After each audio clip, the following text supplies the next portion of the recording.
Well, it looks like this is the first time I've ever lost a PNSO model in the mail, so I might as well finish off my review of the Haolonggood Huayangosaurus that came as an exclusive with the Haolonggood Argentinosaurus. Huayangosaurus is a Chinese dinosaur that's way overdue for a decent model, and along with Tuojiangsaurus is one of the more familiar Chinese names. The name means reptile from Huayang, which is another name for Sichuan where it was found. As for scale, it's been estimated at 4 meters or 13.1 feet. Accounting for this curve, I estimate this model to be about 14 centimeters or 5.5 inches long. Now just based on length alone, that would put it at 1:28 scale, except that it looks too small for 1:28 next to this 1.75 meter or 5.7 foot humanoid. So I'll just scale up with different scales and you can decide which looks best to you. 1:30, 1:33, 1:35. For me, I'm thinking it feels closest to 1:30, but you experts can advise me on this. To give you an idea of just how small this is, here's the Haolonggood Chasmosaurus and Diabloceratops for those of you who have either of them. The color is generally an olive green with light orange plates, a classic stegosaur trope I happen to like. Haolonggood retains its idéfix on horizontally oriented squiggles. Look how nicely they're faded into the skin this time.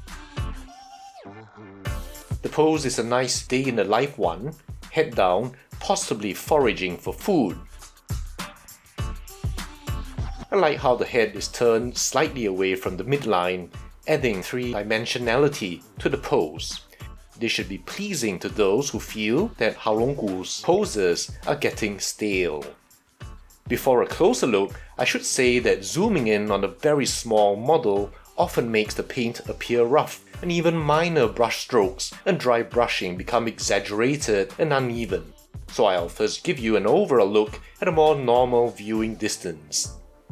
I think you can see the tiny beads of detail and how nicely that color application is.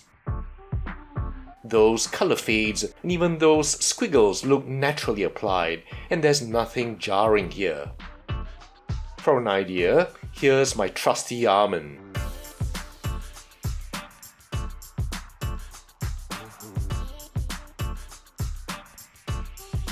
Okay, that closer look now.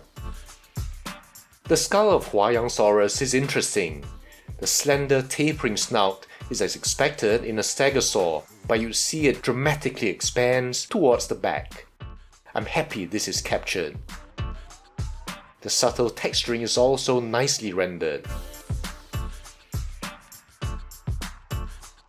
And that blockiness is also seen here in the front. It's nice for such a small model to see color complexity in the transitions, around the eyes, in the nasal and maxillary areas, and also the beak. The tiny texturing you can also see. The eyes also look pretty realistic. And again, this is how small we're talking about. And tracking down to the underside, you can see the texturing of the scales, and also the folds of loose skin in the neck.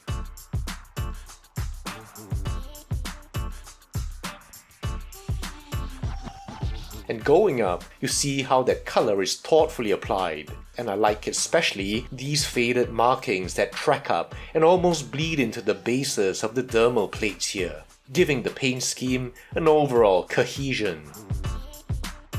We come now to that all-important off-depicted feature, the Parascapular Spines, though their presence in Huayangosaurus is disputed. For example, Dr. Susanna Maidment 2006 has expressed some doubt as to its existence based on referred material. We definitely know of them in Kentrosaurus and Giganspinosaurus, and it's believed that many primitive stegosaurs had them, And as you'd hope, such a cool feature is textured and painted very nicely. You see longitudinal grooves, but in addition, also these raised bumps near the base of the spine, lending it a very organic look.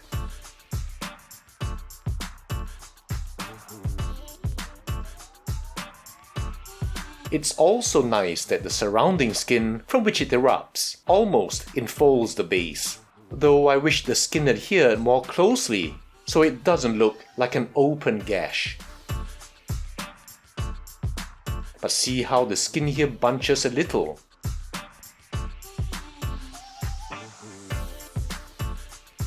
On the other side, you'll also see that skin overlap at the base.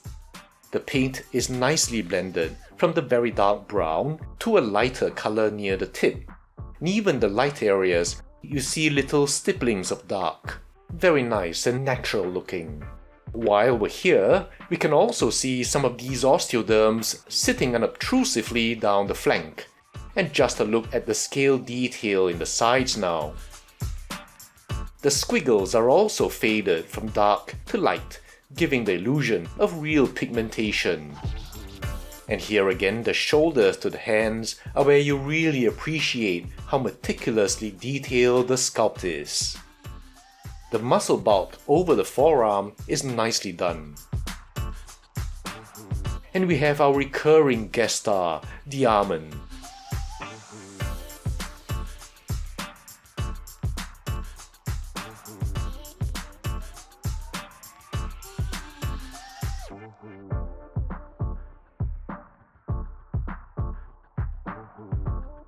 Going down the tail now, we see yet again how naturally faded these stripes are, and together with those tiny scales in the tail really come together to create a great looking dinosaur. And remember, you probably won't go much closer than this viewing distance normally.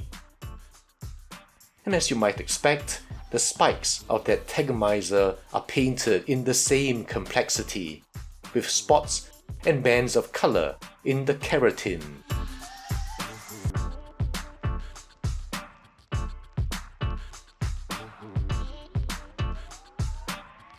While we're on keratinous bits, let's get to the plates. The plates have often been depicted with narrow, even spike-like plates compared to the broader ones in Stegosaurus. I think you can see how closely they follow the skeletals like this one by Dr. Scott Hartman, though the plates don't extend so far down. There seem to be two morphotypes. In the cervical and anterior dorsal area, they're small and thin with expanded bases. Then larger spines with a thicker anterior spine-like part and thinner portion posteriorly. I think that the idea behind these two morphologies is conveyed quite nicely, accounting for overlying keratin. Now here's an overall idea of the paintwork on the array of dermal plates. Again, I like how each plate has a stripe that coincides with it, adding a color cue that ties the skin with the plate. Haolonggood's color application seldom disappoints. The plate texture themselves isn't as groovy as seen in Stegosaurus, but it doesn't detract from how good this whole array looks. This guy is minding his own business, but is bristling with potential danger should he be molested by some optimistic predator. A quick look at the underside now.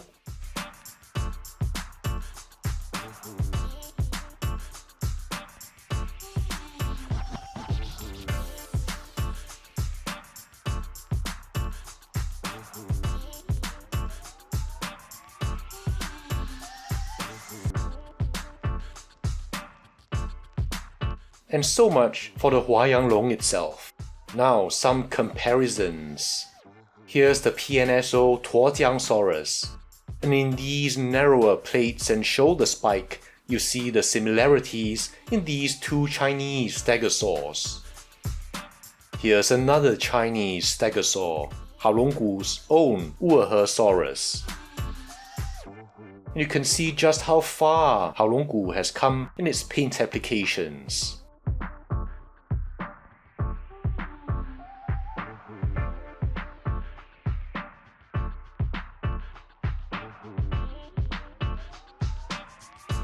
And here's PNSO's version of the Huayangosaurus.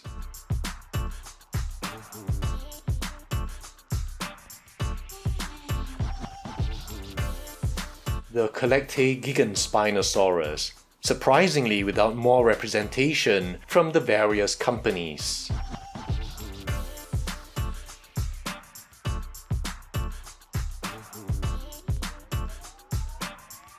The PNSO Stegosaurus stenops.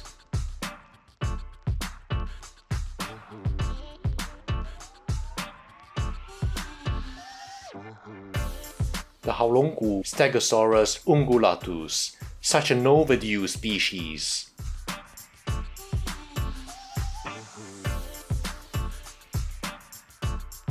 The wild safari Sophie Stegosaurus.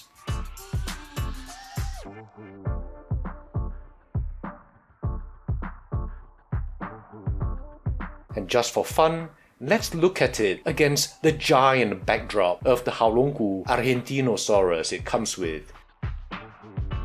Our standard size comparators, the PNSO T-Rexes Wilson and Cameron. And this guy is so small, even the PNSO Nanotyrannus looks big next to it. So that's it for the Haolonggood Huayangosaurus, a lovely little figure that's long overdue. It's great to see Chinese representation from a Chinese company with presumably better access to source material. The pose, traditional stegosaur colors, and intricate sculpt are a pleasing blend for me. My only gripe is nothing to do with the model itself, but how it's being released as an exclusive with the Haolonggood Argentinosaurus. Now, the Argentinosaurus is a huge investment in size, space, and shelf strength, so having an exclusive to go with it is perfectly justified. But then I feel it shouldn't have been in this poster at all, or at least indicate its exclusive status.